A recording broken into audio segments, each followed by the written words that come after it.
রাজধানীর মগবাজারস্থ মধুবাগে অবস্থিত শহীদ লেফটেন্যান্ট সেলিম শিক্ষালয়ে উদযাপিত হল বাঙালির প্রাণের উৎসব পহেলা বৈশাখ।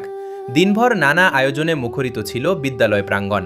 অনুষ্ঠানের মূল আকর্ষণ ছিল বৈশাখী মেলা এবং বাঙালির ঐতিহ্যবাহী সাংস্কৃতিক পরিবেশনা।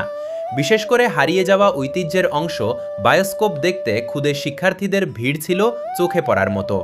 বিদ্যালয়ের শিক্ষার্থীদের অংশগ্রহণে দলীয় ও একক সঙ্গীত, নৃত্য এবং কবিতা আবৃত্তির মাধ্যমে এক প্রাণবন্ত আবহ তৈরি হয়।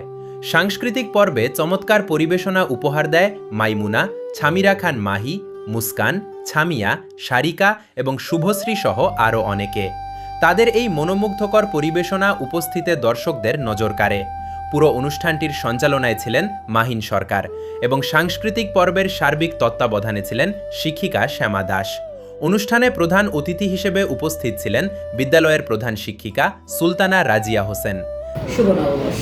শহীদ লেফটেন্যান্ট সেলিম শিক্ষালয়ের পক্ষ থেকে আমরা পহেলা বৈশাখ উদযাপন করেছি। এই পহেলা বৈশাখ আমরা চাই আমাদের শিক্ষার্থীবৃন্দ যাতে বাংলার এই ঐতিহ্য, এই সংস্কৃতিকে সামনে এগিয়ে যেতে পারি। নতুন বছর জীবনে বয়ে আনুক সুখ, সমৃদ্ধি আর শান্তি। সেই সাথে যাতে আমরা আমাদের সংস্কৃতি এবং ঐতিহ্যকে বুকে লালন করে এই অসাম্প্রদায়িক সমাজ গড়ে তুলতে পারি, সেটাই আমাদের ইচ্ছে। এবং আমরা চাই আমাদের শিক্ষার্থীবৃন্দ আরও নৈতিকতা, মানবিকতা এবং দায়িত্বশীলতার মধ্য দিয়ে দেশকে ভালোবাসুক, দেশকে জানুক, দেশের ঐতিহ্য এবং বাঙালিয়ানাকে বুকে লালন করে সামনের দিকে এগিয়ে যাক।